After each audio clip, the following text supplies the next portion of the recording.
Welkom by ANT se FFG Ekonomie en Risiko Oorsig. Ek en Waldo gesels oor waarheen die wisselkoers nou kan gaan met rentekoerse wat onveranderd gebly het en die goudprys wat steeds geweldig hoog bly. Dan gesels ek met Daan van FFG oor watter risiko's jy nou voor moet uitkyk op die plaas. Als in hierdie week se episode wat moontlik gemaak word deur FFG. So maak seker jy bly ingeskakel. Die rand versterk teen die Amerikaanse dollar na R17.21, verhandel op R20.20 teenoor die euro en staan tans op R23.19 teenoor die Britse pond. Die Brent oliepryse dan ook gedaal na $65.63 per vat, wat regtig goeie nuus vir ons insetkostes is, soos die somergraanseisoen dan ook afskop. Soos beloof gesels ons weer met Prof Waldo Kriel van die Noordwes Universiteit vandag. Waldo, baie welkom eerstens. Dankie Johnny, dankie vir die kans. Waldo, ek sien ons het daar's onderhandelinge met Amerika wat nou inkom, AGOA wat verval mos nou binnekort. Wat is die nuutste nuus rondom dit? Johnny, die mekaar nuus om die waarheid te sê. Mens is nie altyd seker waaroor praat die verskillende ministers wat nou daar gedraai het verlede week en die president nou by die VN. So aan die een kant praat minister Tao oor 'n handelsooreenkoms. Maar dis iets anders as AGOA wat eintlik 'n wet is in die Amerikaanse wetgewer. So ek weet nie, en dan is daar nou president Trump se sogenaamde wederkerige tariewe wat eintlik ook nog 'n ding op sy eie is. So as minister Tao praat van 'n handelsooreenkoms, bedoel hy dan nou dat ons langtermyn een of ander vrye handelsooreenkoms met die VSA gaan sluit soos wat ons het met die Europese Unie? As dit die geval is, fantasties, hulle moet aanhou om daaraan te werk, maar dit gaan nie die probleme oplos nou van of die wederkerige tariewe of die einde van die AGOA wet nie. Ja, dis moeilik om te sê waar staan dit. Hierdie handelsooreenkomste vat gewoonlik jare. Want aan albei kante van die munt is daar nou belange. Die plaaslike vervaardigers sê vir ons regering, ons wil dit uit hê. Hulle vervaardigers sê weer vir hulle regering. So sulke ooreenkomste vat baie lank, selfs met die VSA wat redelik voorskrifklik is, vat dit tyd. So ek dink ons weet nie mooi wie bedoel wat en waar staan dinge nie. Met AGOA spesifiek is ons nou op die vervaldatum, so hy moet hernie word, anders verval hy. Dit is nie mooi seker wat die aptyd daarvoor is op die oomblik in die VSA. Ek dink mense moet ook daaraan dink, hulle regering is ook nie net een enkele ding nie, daar is maar faksies en dinge wat aan die gang is. Miskien loop die AGOA proses hierso deur die wetgewer nog aan, maar president Trump het hierdie week nuwe tariewe aangekondig op verskillende goed. So ek dink hy belas nou swaar vragmotors, brand name farmaseutiese produkte en opgestopte meubels. So, onder die vaandel van nasionale veiligheid. Ja. So hy is besig om handels tariewe en handelsbeleid eintlik baie aktief te gebruik. Waar iets soos 'n handelsooreenkoms is baie statiese ding. Jy onderhandel vir jare, jy kom ooreen, hy staan vir lank. Ja. Ek dink nie hy dink so nie. So ons sal maar moet sien. Hoe pas dit nou in by die wisselkoers byvoorbeeld wat relatief sterk is? Ek dink ons staan onder 19.30 en oliepryse wat dan redelik op 'n laer vlak is. Hy het redelik oor die begin van hierdie week baie gedaal. Ja, ek dink die mark het die verval van die AGOA ooreenkoms redelik ingeprys. Dit kom nou 'n redelike ruk. Almal lees die sentimente dat die Amerikaners is nie vreeslik lus om te sê, maar kom ons bevoordeel hierdie handvol Afrika lande dat hulle sonder tariewe na ons toe kan uitvoer nie. Daai is nie die lig op die oomblik nie. So ek dink die mark dink dit is verby. En dan hierdie wederkerige tariewe is eintlik 'n ander stelsel. So selfs al kry ons dan die AGOA hernie, gaan ons voertuie nog steeds die hoë belasting moet betaal in die VSA. So in daai opsig die verloor of nie verloor nie is 'n relatiewe klein impak. So ons sien die rand lekker sterk. Alles te doen met daai baie sterk goudprys, ons het hierdie 3800. Ja. So daar's 'n vraag na ons het goud uitvoer. Daar's 'n vraag na ons goudmynmaatskappye se aandele en ons het rentekoerse onveranderd gelaat. So ja, ons is ook nie 'n slegte belegging in die finansiële markte op die oomblik nie. Daai dinge hou die rand sterk. Met oliepryse wat gedaal het? Die oliepryse is op die oomblik baie sensitief vir die aanbod. So daar's nou met verskillende gerigte, 'n bietjie ekstra sanksies op Rusland, 'n bietjie van 'n ooraanbod in die OPEC groep.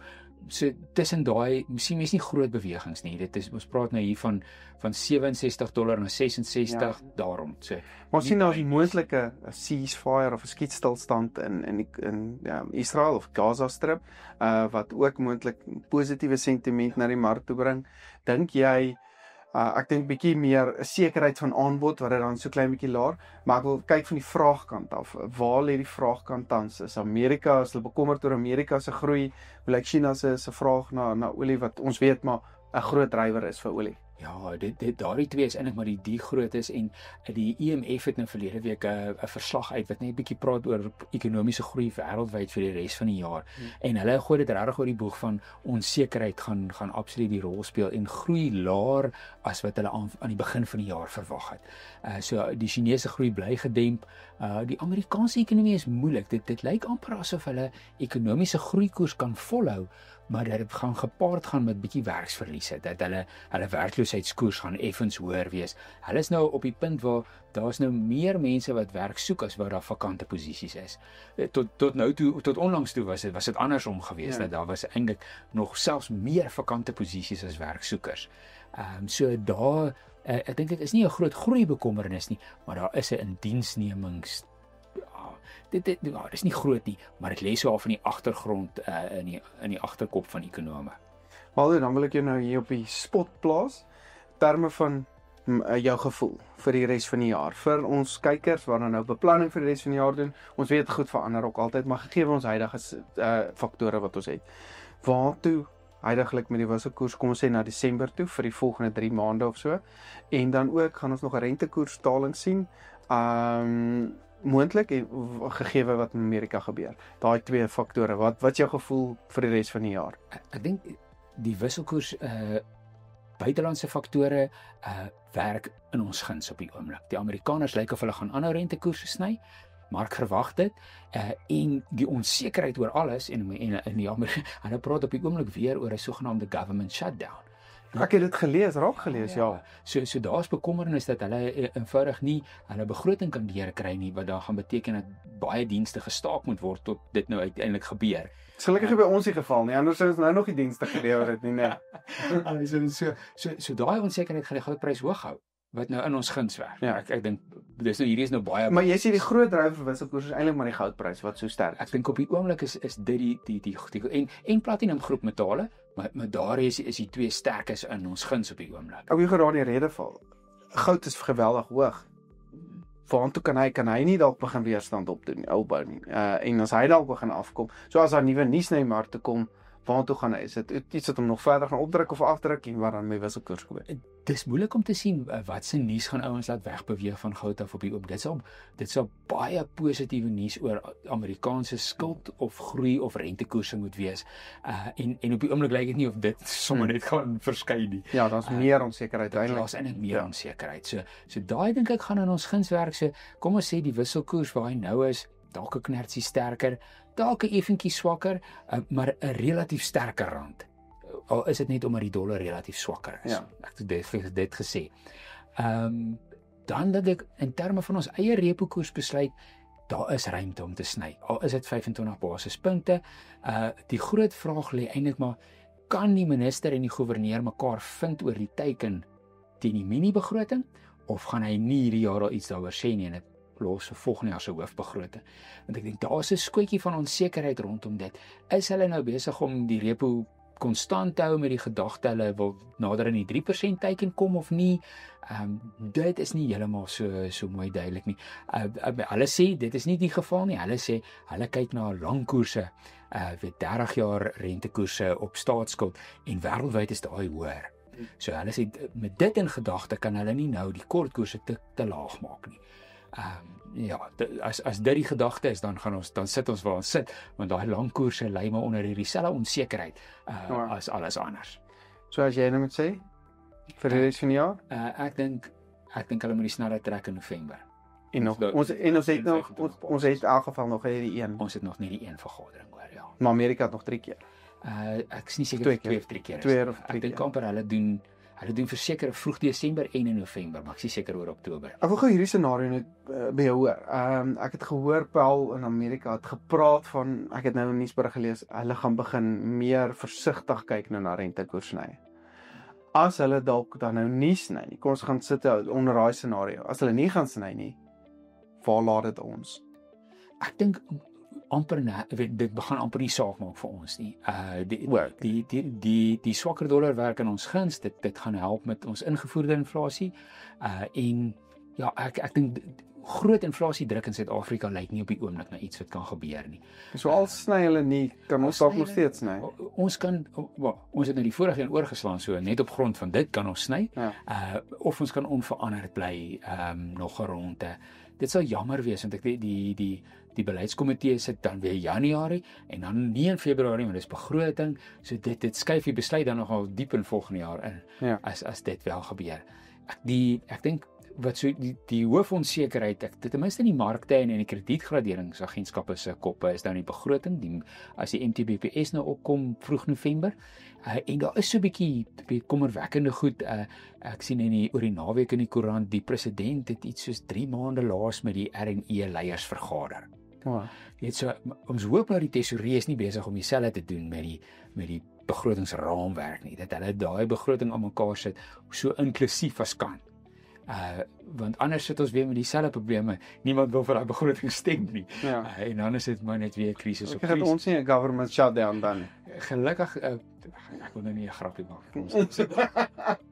Ons weet want ons het almal daai gedagte in die kop. Ja. Of dit in elk geval werk of nie, Ja. dis nie seker nie. Maar ja, baie dankie vir jou tyd Waldo. Dis altyd insiggewend en lekker om met jou te gesels. Skakel in volgende week en bly geskakel. Ons gesels hierna met Daan van die FFG. Dan gaan ons maar 'n bietjie oor risiko en versekerings ook kyk. So baie dankie vir jou tyd Waldo. Dankie Johnny. Soos beloof gesels ons dan weer met Daan van FFG vandag en ons gaan kyk na risiko's en wat vir my baie belangrik is, wanneer hulle onderuit gaan betaal.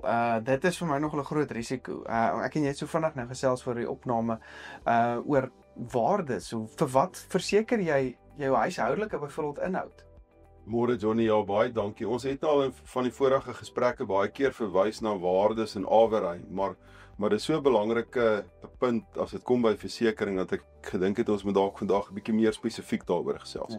Nou die belangrikste is die persoon wat verantwoordelik bly om te bepaal waarvoor hy wat ook al verseker, bly die kliënt.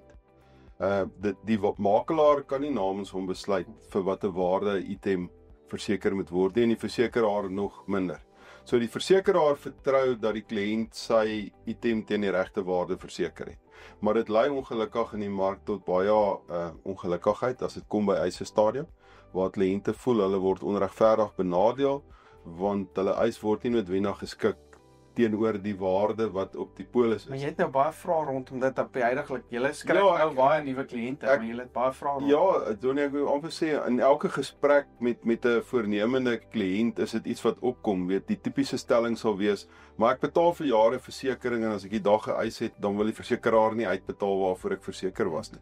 Weet, en weer eens, dit kom by die waarde moet van die begin af reg bepaal word. Ons het gevalle waar 'n kliënt sal sê, maar die versekeraar het dan sy verteenwoordiger gestuur, 'n risikooorsiener, wat na al my goed kom kyk het, en hulle het nie vir my gesê die goed is teen die verkeerde waardes verseker nie. Maar die doel van so 'n risikooorsig gaan nie, dis nie 'n waardasie nie. Dit kyk suiwer uit 'n risikohoek uit na, is die risiko aanvaarbaar vir die versekeraar. So hulle spreek nooit 'n mening uit oor die waarde van die items wat verseker is nie.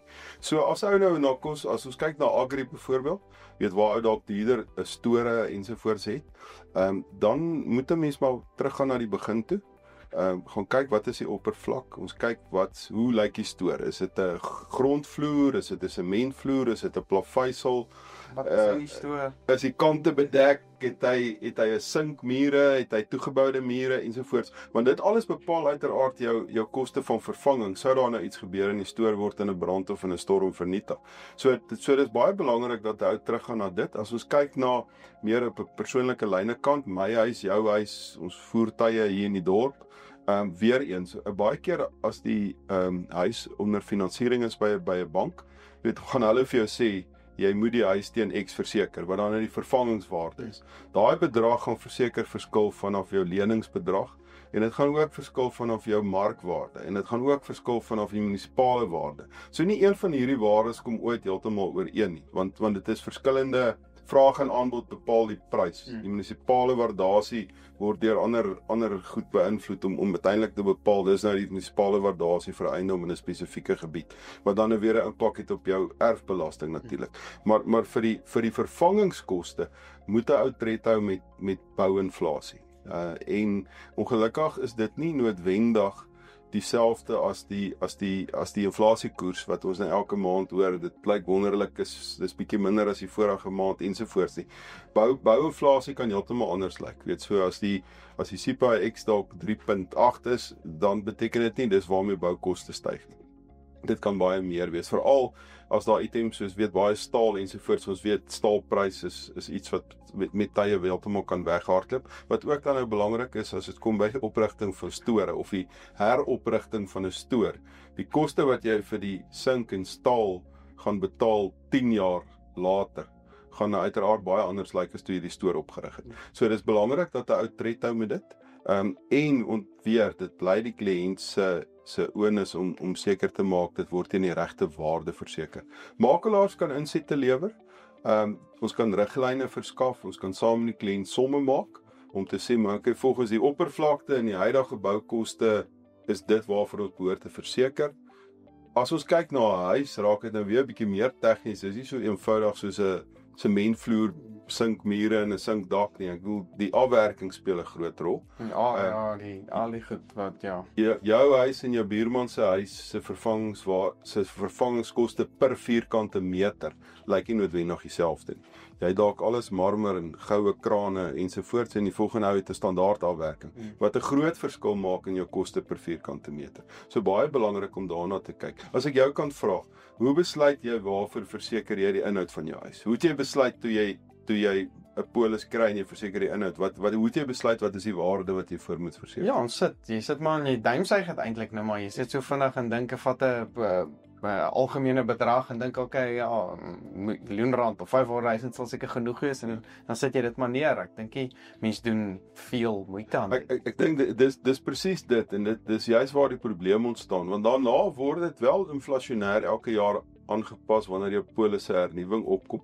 Maar as jy intussen tyd groot aankope gemaak het, jy het al jou yskaste vervang, al jou witgoedere vervang, of jy het nuwe leerbanke en stoele gekoop, en ten tye van daai besluit was die vervanging van jou sitkamerstel dalk R8,000, maar nou sit jy met R48,000 se leermeubels daar, dit is 'n R40,000 verskil. En net jy gaan dit weet, so as jy nie gaan sê, luister, ons moet die waarde van my inhoud verhoog nie, gaan jy definitief onderverseker wees. En dan soos ons nou jy laat my verseker dink, want dit is seker iets wat ek ook nou moet kyk en die huisewaarde om te gaan kyk met bouinflasie is baie belangrik om te gaan kyk oor die amper 'n kwotasie kry vir die hektare vir die oppervlakte wat jy die huis bou, maar ek dink net 'n halfuur te gaan sit dalk om jou inventaris te gaan doen, om seker te maak jy gaan, as jy dit nie doen nie, dis eintlik die vraag wat ek nou wil teruggooi na jou toe, as jy dit nie gaan doen nie, wat is die negatiewe effekte van, want dit is nie duur versekerings nie. Nee, die tarief op geboue en soos inhoud is van die laer tariewe. Dit is baie laer byvoorbeeld as 'n voertuigtarief, want jou risiko op voertuie is nou uiteraard hoër, want jy beweeg rond en daar is nou 'n klomp goed wat kan skeefloop. So ek sal sê die gaan doen die inventaris baie deeglik, net voor ek jou antwoord op daai, baie deeglik. En onthou, dit sluit alles in, dit sluit jou klerasie in, dit sluit jou breekware in, dit sluit alles in. 'n hempie nou kos vir jou kinders. As jy 20 denims in jou Polo denims in jou kas het teen minimum R1,000 'n denim, is net jou denims R20,000. Nee. Jy weet, so dis die goed wat hy nou moet gaan kyk. Die probleem kom dan om jou te antwoord, dit averry ontstaan. Sodra jy onderverseker is, ons het al in die verlede ook baie keer daarna verwys, maar averry beteken eenvoudig jy was onderverseker en met die persentasie wat jy onderverseker was, word jou eis afwaarts aangepas. So as jy gesê het jou huisinhoud is R500,000 en daar's nou 'n groot storm en daar's waterskade, daar 6 kom uit, hy kom kyk nou na dit en hy doen sy opname en hy sê wel eintlik is die waarde van hierdie huis inhoud kos maak dit nou maklik R1 miljoen. So dan was jy 50% onderverseker. Jy het nou nie alles verloor soos in 'n brand nie. So kom ons sê jy het R100,000 se skade gehad as gevolg van die waterskade. Dan gaan hulle 50% afwaartse aanpassing in die uitbetaling van jou huis aanbied. En dis waar baie mense kwaad raak. En dit is seker een van die hoofredes waar daar dispute ontstaan tussen 'n kliënt en die versekeraar uiteindelik is oor die waarde van die huis en wanneer alwerheid ter sprake kom. Want dis 'n eenvoudige som wat gemaak word en die kliënt voel onmiddellik natuurlik hy is gepenaliseer want hy kry nou net die helfte van of wat ook al die persentasie mag wees van sy huis word uitbetaal. So doen asseblief die moeite, spandeer daai halfuur of 'n uur en gaan kyk vir 'n slag oordentlik. Nou wat het jy en wat sal die vervangingswaarde van wees? Besoek gerus AMT se webtuiste by amtrends.co.za vir meer inligting. Al die skakels na sosiale media platforms as ook WhatsApp kanale is dan ook in die beskrywing onderaan. Hierdie episode word met trots aan jou gebring deur FFG. Ek is Dr. Johnny van der Merwe en dankie dat jy ingeskakel het.